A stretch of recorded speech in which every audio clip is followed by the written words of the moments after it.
নমস্কার বন্ধুরা, আজকে হাজির হয়েছি একটু অন্যরকম রেসিপি নিয়ে। কচু বাটা বা মানকচু বাটা। এই কচু বা মানকচু কিন্তু অনেকেই গলা চুলকানোর ভয়ে খেতে চান না বা খেতে ভয় পান। আজকে কিন্তু আমি এমন কিছু টিপস অ্যান্ড ট্রিক্স দেব যা দিয়ে বানালে বা যেভাবে বানালে আপনাদের গলা কিন্তু একদমই ধরবে না। তো দেখতে থাকুন রেসিপিটি। এই হলো মানকচু। এইগুলো এই দিকটা হয় মুখের দিক আর এই দিকটা হয় তলার দিক। এই কচুটা লম্বায় অনেকটাই বড় ছিল, তো এটা বলতে পারেন একদম উপরের দিকেই। তো কচু সবসময় এরকম উপরের দিকে কিনলে সেটা ভালো হয়। কেনার সময় মুখের দিক থেকে, অর্থাৎ এই যে অংশটা উপরের দিকে, মাটির উপরের দিকে বেশি থাকে, সেই দিকটা দেখে কিনবেন। এবার এই কচুটাকে আমি ছুলে টুকরো টুকরো করে নেব। কচুটা এরকম গোটা অবস্থায় ছুলে নিলে কিন্তু সুবিধা হয়। এরকম ছুলে নিয়ে এটাকে ভালোভাবে তারপর ধুয়ে নেব। ধোয়ার সময় কিন্তু হাতে একটু সামান্য চুলকাতে পারে, সেক্ষেত্রে শুকনো কাপড় দিয়ে তাড়াতাড়ি হাতটা মুছে নেবেন। তারপরে একটু পরে হয়তো চুলকানিটা কমে যাবে। এবার একটা পাত্রে আমি উষ্ণ জল নিয়েছি, তাতে একটুখানি নুন দিয়ে সানরাইজের মাস্টার্ড পাউডার আমি ভিজিয়ে দিচ্ছি। যেরকম রেগুলার আমরা ইউজ করি সেইভাবেই ইউজ করব। এটাকে আমি ভিজিয়ে রাখবো 10 মিনিট মতন। কচুগুলো ধুয়ে আমি এরকম টুকরো টুকরো করে নিয়েছি, মিক্সিং জারে নিয়ে নিয়েছি। সাথে দিলাম কয়েকটা রসুন। রসুন কিন্তু অবশ্যই দিতে লাগে কচুতে। এর সঙ্গে আমি 3-4টে লঙ্কা দিয়ে দিচ্ছি। আমি কিছু লঙ্কা বেটে দিচ্ছি, কিছু লঙ্কা আমি গোটা দেবো।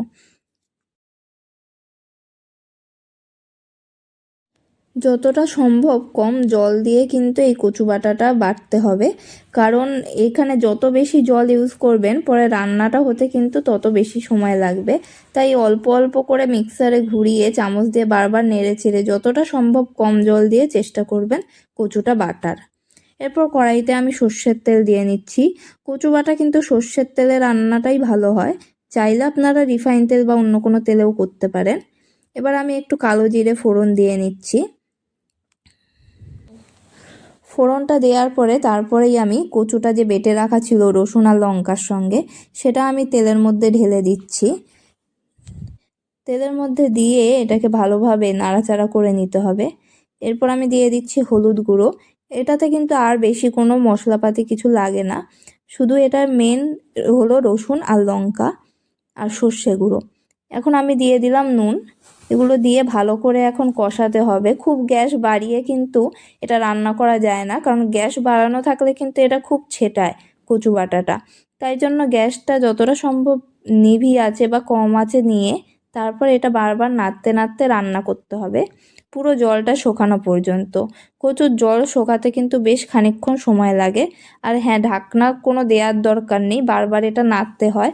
আর এটায় খুব জলটা থাকে, তাই জন্য এটা বারবার ঢাকনা দিলে কিন্তু তলায় লেগে যেতে পারে।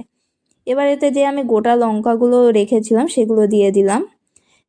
দেখুন অনেকটাই কিন্তু এটা শুকনো হয়ে এসছে, অনেকটা জলই কিন্তু মরে গেছে অনেকক্ষণ পরে। কিন্তু এই পর্যায়ে শেষ হবে না, এরপরে আমাদের দিয়ে দিতে হবে যে সর্ষেটা আমরা ভিজিয়ে রেখেছিলাম, সেই সর্ষেটা এবার আমি দিয়ে দিলাম। এরপর এই সর্ষেটার জলও আমাকে শুকিয়ে নিতে হবে ভালোভাবে নাড়তে চাড়তে। এই সর্ষে দিয়ে নাড়াচাড়ার পর এরপর আমরা দেব যে মেন ইনগ্রিডিয়েন্টসটা, যেটার জন্য কচুতে গলা ধরবে না, বা সেই জিনিসটা হলো পাতিলেবু। আমি এখানে একটা মিডিয়াম সাইজের পাতিলেবুর প্রায় হাফ মতন আমি এখানে রস চিপে দিয়ে দিচ্ছি। আমি হাফ লেবুটাকে 4টা ছোট ছোট টুকরো করে নিয়েছি যাতে রসটা চিপতে আমার সুবিধা হয়। এইভাবে আমি চিপে চিপে রসটা এর মধ্যে দিয়ে দিচ্ছি। এটাই হচ্ছে মেন জিনিস, যেটা দিলে কচু বাটা কিন্তু গলা ধরবে না।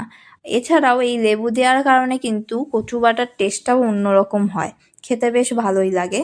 লেবুটা দিয়ে নিলাম। এরপরে কিন্তু ভালোভাবে নাড়তে হবে কচুটা কিন্তু একদম শুকনো শুকনো করতে হবে। শুকনো না করলেও কিন্তু কচু কিন্তু গলা ধরে যায়। তো কচুতে পুরোপুরি জলটা শুকিয়ে একদম মাখা মাখা করে এটাকে নামাতে হবে। দেখুন অনেকক্ষণ পরে আমি এটা দেখাচ্ছি ভিডিওটা, কচুটা প্রায় শুকিয়ে গেছে। কচুটা এরকম শুকিয়ে আসলে তারপরে এটা নুন ঠিক আছে কিনা সেটা একটু চেক করে নিতে পারেন। জল অবস্থায় কিন্তু কচু টেস্ট করতে যাবেন না। লাস্টে আমি অল্প চিনি দিচ্ছি, কারণ যেহেতু আমরা লেবুটা ইউজ করছি তাই জন্য এখানে কিন্তু অল্প চিনিটা দিতেই হবে, নয়তো ব্যালেন্স হবে না টেস্টটা। মানে চিনিটা আমি দিয়ে নিলাম, দিয়ে এবার চিনিটা গলা অবধি অপেক্ষা করব। তারপর দেখুন এরকম শুকনো আমি হতেই নামিয়ে নিয়েছি আমাদের কচু বাটা।